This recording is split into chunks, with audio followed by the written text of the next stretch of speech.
Hola gente, seguidores de Biociencia, ¿cómo están? Hoy vamos a ver nuestro segundo episodio de respiración celular que tratará sobre la cadena transportadora de electrones y la fosforilación oxidativa. Bienvenidos. Entonces, vamos a hablar inicialmente sobre los aspectos generales de estos dos procesos mitocondriales. Como lo acabo de mencionar, se da en la mitocondria y son la culminación en la producción de energía en organismos aeróbicos. Para poder llegar a estos procesos, inicialmente se debió de realizar la degradación oxidativa de nutrientes como carbohidratos, ácidos grasos, aminoácidos, que en últimas llevará a la síntesis de ATP. Durante la cadena transportadora de electrones, los electrones que redujeron al NAD y al FAT durante el ciclo de Krebs, generando entonces NADH y FATH2, esos electrones son donados nuevamente por estas moléculas, oxidándose. Y esos electrones van a favorecer un gradiente electroquímico y un gradiente de pH entre el espacio intermembrana y la matriz mitocondrial. Ese gradiente va a favorecer la formación de ATP, dado que ese gradiente que es generado por los protones tratará de equilibrarse y para equilibrarse los protones atraviesan la ATP sintasa y allí es donde se produce el ATP. Y para que ese proceso se dé de manera continua, el oxígeno va a captar los electrones que fueron donados por el NADH y por el FATH2. Esos electrones los toma el oxígeno molecular y junto con cuatro protones se forman dos moléculas de agua. De esta manera, la transferencia de electrones puede ser continua y no va a ser frenada. Y todo esto es lo que vamos a ver a profundidad en este video. Entonces vamos a comenzar hablando sobre la mitocondria. En el episodio anterior, cuando revisamos ciclo de Krebs, observamos los diferentes componentes de la mitocondria. Dado que me parece una organela fundamental, lo vamos a repetir en este video. La mitocondria está formada por una membrana externa y por una membrana interna que es esta. Entre las dos membranas está el espacio intermembrana. Y en la matriz, en el centro, perdón, de la mitocondria se encuentra la matriz. Las proteínas que hacen parte de la cadena transportadora de electrones y la proteína que forma la ATP, que es la ATP sintasa, se encuentran en la membrana interna de la mitocondria. ¿Cierto? Y como revisamos en el episodio anterior, en la matriz es donde se da el ciclo de Krebs, ¿cierto? Entonces nos vamos a ubicar allí. Aquí nos vamos a ubicar. Esta es la membrana interna, que es donde están las proteínas, donde se realiza la transferencia de electrones, la cadena transportadora de electrones.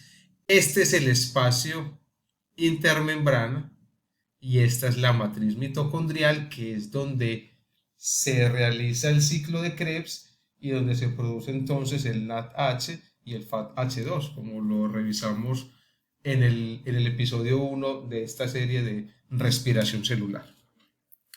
Entonces, inicialmente vamos a conocer las biomoléculas que están participando en estos procesos. Y hay cuatro miembros de la cadena respiratoria que difunden ya sea a través de la matriz o a través de las membranas celulares. Y estos son el NADH, que recordemos se produce durante el ciclo de Krebs. También está la ubiquinona, la cual está ubicada en la parte lipídica de la membrana interna de la mitocondria. se encuentra también el citocromo C, que está ubicado en la capa externa de la membrana interna mitocondrial, y se encuentra el oxígeno molecular que difunde a través de las membranas. La mayoría de proteínas no tienen la capacidad para recibir y transferir fácilmente electrones. Por esa razón, las proteínas que participan en la transferencia de electrones en la mitocondria utilizan iones metálicos y coenzimas. Estos son, por ejemplo, el flavin mononucleótido, el cual está ubicado en esta primera proteína o complejo 1 y es la que tiene la capacidad de tomar los electrones del NADH. De esta manera, al tomar los electrones, este hidrógeno queda liberado, este protón queda liberado en la matriz y el NADH queda oxidado, ya queda como NAD. Entonces este flavin mononucleótido tiene la capacidad para recibir electrones, pero también para transferirlos. También están los iones, los centros de azufre y hierro, los cuales también igualmente tienen la capacidad para recibir y transferir electrones. En este complejo 1, en esta primera proteína, se encuentran 8 núcleos de hierro azufre. Entonces el flavin mononucleótido le dona los electrones a un núcleo de hierro y azufre y este a otro. En total son 8 que están distribuidos durante toda la proteína, durante todo el complejo 1. Y estos centros de hierro azufre luego le transfieren los electrones a la ubiquinona, ¿cierto? Entonces acá vemos que en el primer complejo hay 8 núcleos de hierro azufre, en el complejo 2 hay 3 y en el complejo 3 hay un centro de hierro azufre. Y están los citocromos. Ya habíamos mencionado la ubiquinona, que se encuentra en el centro de la membrana interna. También ya habíamos mencionado el citocromo C, pero también está en el complejo 3, está citocromo B y el citocromo 1, y en el complejo 4 está el citocromo A1 y el citocromo A3. Entonces, como lo he mencionado, estos iones metálicos y estas coenzimas tienen la capacidad para recibir electrones y ceder esos electrones. Y entonces esos electrones van a transferirse a través de estas proteínas y es lo que se conoce como la cadena transportadora de electrones. Ahora, ya que conocimos por qué estas proteínas tienen la capacidad para transferir electrones, vamos a mirar los nombres de estas proteínas. Entonces, el primero es el complejo 1, o también se llama NADH deshidrogenasa. Recuerden que las enzimas deshidrogenasas son las que catalizan los procesos de oxidorreducción. Y aquí, en este complejo 1, se toman los electrones del NADH, oxidándolo. Entonces, por eso se llama NADH deshidrogenasa.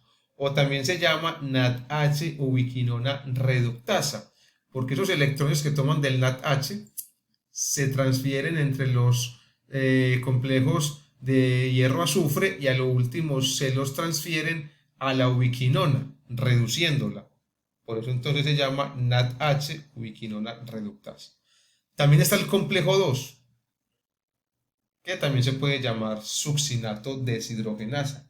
Esta succinato deshidrogenasa que se encuentra acá en este complejo 2 es la misma enzima que encontramos en el ciclo de Krebs. Es la misma enzima donde se produce FATH2, pero también tiene la capacidad para tomar esos electrones y volver a oxidar el FATH2 a FAT y transportar a través de estos centros de hierro-azufre los electrones hacia la ubiquinona. El complejo 3, o también se llama citocromo B o citocromo reductasa, porque le transfiere los electrones a el citocromo C. Y está el complejo 4 o citocromo C oxidasa, porque va a recibir los electrones del citocromo C oxidando este citocromo C, o citocromo A1A3. Esos son los diferentes nombres de estas proteínas que de manera general se les conoce como complejo 1, complejo 2, complejo 3 y complejo 4. Esta última proteína, complejo proteico, es el complejo 5, que también es denominado ATP sintasa. Esta es la proteína que sintetiza ATP a partir de un ADP y de un fosfato inorgánico. Muy importante a tener en cuenta, y es que el complejo 1, 3, 4 y 5 son proteínas transmembrana, es decir, tienen contacto con el espacio intermembrana y con la matriz mitocondrial. Contrario al complejo 2, que es una proteína periférica, solo tiene contacto con la matriz mitocondrial. ¿Cierto? Entonces aquí tenemos a todos los componentes, a todas las biomoléculas que participan de la cadena transportadora de electrones y de la fosforilación oxidativa. Entonces vamos a comenzar con el proceso. Y antes de eso es importante mencionar que tanto en la matriz mitocondrial como en el espacio intermembrana hay una gran concentración de protones, pero esta concentración siempre o debería siempre ser mayor en el espacio intermembrana para que se pueda dar la formación de ATP, y eso es lo que vamos a ver en esta parte del video. Y algo muy importante que no mencioné cuando estábamos hablando sobre la mitocondria, y eso es la particularidad de esta membrana interna.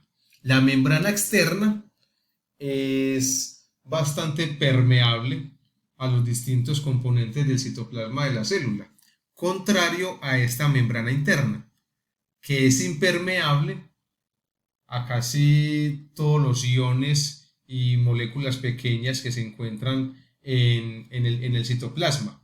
Y para poder atravesar esta membrana interna se necesitan proteínas canales, proteínas transmembrana, tal como lo son el complejo 1, 3, 4 y el complejo 5. Eso va a ser fundamental para entender todo este proceso de la fosforilación oxidativa y de la cadena transportadora de electrones. Entonces, hablábamos que durante el ciclo de Krebs se terminaba de degradar los nutrientes de los carbohidratos, de los ácidos grasos y de los aminoácidos. Y durante ese ciclo de Krebs entonces se extraía la energía de esos nutrientes. Y esa energía se extrae en forma de electrones. Y esos electrones se utilizaban para reducir el NAD y para reducir el FAT. Estos electrones entonces son utilizados para poder unir estos hidrógenos que se unen a estas moléculas aceptores de electrones. ¿Qué va a pasar? El flavin mononucleótido del complejo 1 toma los electrones de este NADH. De esta manera, este hidrógeno, este protón, queda en la matriz mitocondrial. Y el flavin mononucleótido le transfiere, como lo dije anteriormente, esos electrones a la cadena de 8 centros de azufre y hierro que se encuentran en el complejo 1. Y durante este proceso, lo que pasa es que va a atraer esos electrones, que son de carga negativa, van a atraer a los protones que se encuentran en la matriz mitocondrial. Y al atraerlos, estos protones van a pasar a través del complejo 1 y van a salir al espacio intermembrana. El electrón va a ser transferido de tal manera que atrae los protones pasan por esta proteína para tratar de unirse con el electrón, pero ese electrón es transferido rápidamente a la ubiquinona. Entonces, los protones que ya habían ingresado a este complejo 1 para unirse con el electrón no lo encuentran y no les queda otro remedio que salir al espacio intermembrana. Durante este proceso en el complejo 1, 4 protones que se encontraban en la matriz mitocondrial logran salir al espacio intermembrana. De esta manera entonces se reduce la ubiquinona recibe esos electrones y ella le cede los electrones al complejo 3. Y acá pasa exactamente lo mismo. Mientras esos electrones pasan entre el citocromo B, los centros de hierro azufre y el citocromo 1, atraen protones de la matriz mitocondrial. Estos intentan unirse a los electrones, pero este electrón es transferido rápidamente al citocromo C. Y entonces los protones que habían entrado para unirse con los electrones siguen derecho y salen hacia el espacio intermembrana. En el complejo 3 también logran ser liberados 4 protones, al igual que en el complejo 1. Luego los electrones que están en el citocromo C son transferidos al complejo 4. Y acá va a suceder algo distinto. En este complejo 4, 4 protones son atraídos por los electrones y allí también va a entrar el oxígeno. El oxígeno va a entrar acá al complejo 4. Entonces, el oxígeno molecular, que recordemos que el oxígeno molecular son 2 oxígenos unidos, se van a unir a los electrones.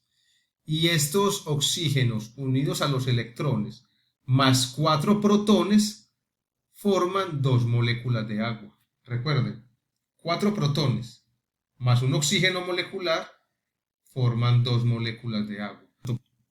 Pero en ese momento también son atraídos 2 protones de la matriz que salen al espacio intermembrana. Entonces en el complejo 4 se liberan 2 protones. En total, a partir de un NADH se liberan 10 protones al espacio intermembrana. Con el FATH va a ser distinto porque el FATH2 comienza su oxidación en el complejo 2. Entonces, en el complejo 2 se oxida este FATH2, los protones se liberan a la matriz mitocondrial, los electrones se transfieren a través de estos núcleos de hierro azufre, pero como este complejo 2 es una proteína periférica, aquí no va a haber bombeo de protones hacia el espacio intermembrana. Simplemente va a haber transferencia de electrones. Estos electrones son transferidos a la ubiquinona. La ubiquinona los transfiere al complejo 3. En el complejo 3 se bombean 4 protones al espacio intermembrana. Luego se reduce el citocromo C. Este pasa al complejo 4 y sucede exactamente lo mismo. Estos electrones se unen al oxígeno molecular, el oxígeno molecular se une a 4 protones formando 2 moléculas de agua y se bombean 2 protones al espacio intermembrana, por lo cual entonces a partir de un FATH2 se liberan 6 protones. Entonces, ¿qué es lo que está pasando acá? La concentración de protones en el espacio intermembrana es mayor que la concentración en la matriz mitocondrial, lo cual genera un gradiente electroquímico y un gradiente de pH. Recordemos que entonces va a ser más ácido en el espacio intermembrana que en la matriz y va a ser más positivo también en el espacio intermembrana que en la matriz. Ya hay un gradiente y recordemos que la naturaleza busca siempre el equilibrio. Entonces estos protones que están en mayor concentración en el espacio intermembrana tratan de ubicarse en la matriz mitocondrial, pasar de mayor concentración a menor concentración. Pero como se mencionó anteriormente, esta membrana es completamente impermeable. Y la única entrada, una de las únicas entradas, porque ahora les voy a mencionar otra, por donde pueden ingresar a la matriz mitocondrial es a través del complejo 5, de la ATP sintasa. Entonces, cuando 4 protones ingresan por la ATP sintasa, activan esta proteína que tiene, por una parte tiene una molécula de ADP, ella ya ha tomado como sustrato una molécula de ADP y un fosfato inorgánico, y cuando ingresan 4 protones para poder llegar a la matriz mitocondrial, se activa esta ATP sintasa y logra unir estas dos moléculas, logra fosforilar el ADP, formando una molécula de ATP. Y así es como se sintetiza el ATP, y para eso se necesita que haya ese gradiente entre el espacio intermembrana y la matriz mitocondrial. Así es como se sintetiza el ATP. Ahora, ¿de dónde toma el ADP y de dónde toma el fosfato inorgánico? Resulta que esta es la membrana interna, este es el espacio intermembrana y esta es la matriz mitocondrial. Y acá tenemos la ATP sintasa. Aparte de esta ATP sintasa por donde pueden entrar protones, también se encuentra la translocasa de fosfato. Esta proteína transmembrana, que es un transportador, logra transportar el fosfato de hidrógeno, pero para transportar el fosfato de hidrógeno también de manera sin porte transporta un protón. Entonces esta es otra manera como a la matriz llegan protones, pero llegan en poca cantidad. Y este transportador, ¿por qué es importante? Porque a partir de este fosfato de hidrógeno se libera este fosfato que luego va a ser tomado como fosfato inorgánico por la ATP sintasa. Y hay otro transportador en la membrana interna, que es la translocasa de adenina nucleótido, que es una proteína antiporte, es decir, ella transporta hacia la matriz un ADP y libera hacia el espacio intermembrana una molécula de ATP recién sintetizada por la ATP sintasa. Entonces, de esta manera toma el otro sustrato de la ATP sintasa. Ya había tomado por acá la ATP sintasa, este fosfato, y por acá toma el ADP. Entonces ya tiene los dos sustratos, ADP y el fosfato inorgánico. Y cuando ingresan por acá 4 hidrógenos, 4 protones, activan la proteína y la proteína fosforila el ADP formando ATP. Entonces, ese gradiente, esa fuerza protón que se encuentra por la diferencia de cargas entre el espacio intermembrana y la matriz mitocondrial, no solamente es la responsable de la generación, de la síntesis de ATP, sino también de proveer de los sustratos para que esa síntesis se dé. Entonces, ¿qué otra cosa me parece importante señalar acá? El papel del oxígeno. Nosotros respiramos para que el oxígeno que puede difundir a través de las membranas logre captar los electrones que se están liberando del NADH y del FADH2. Al lograr captar el oxígeno, esos electrones, forma agua, pero libera la ruta para que nuevos electrones de otros NADH y de otros FADH2 puedan seguir siendo transferidos.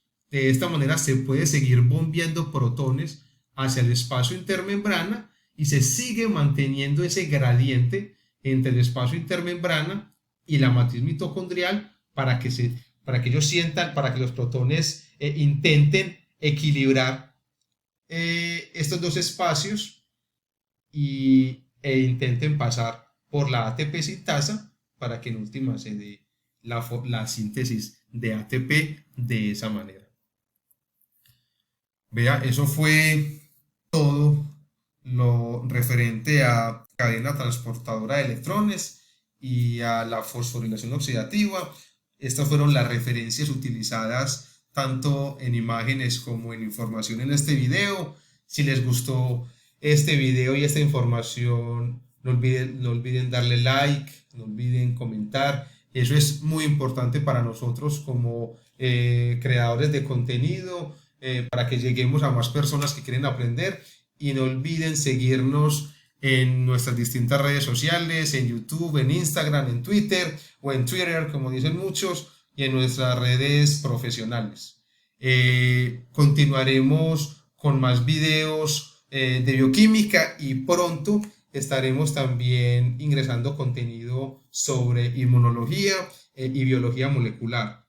Un abrazo, gente, y hasta pronto.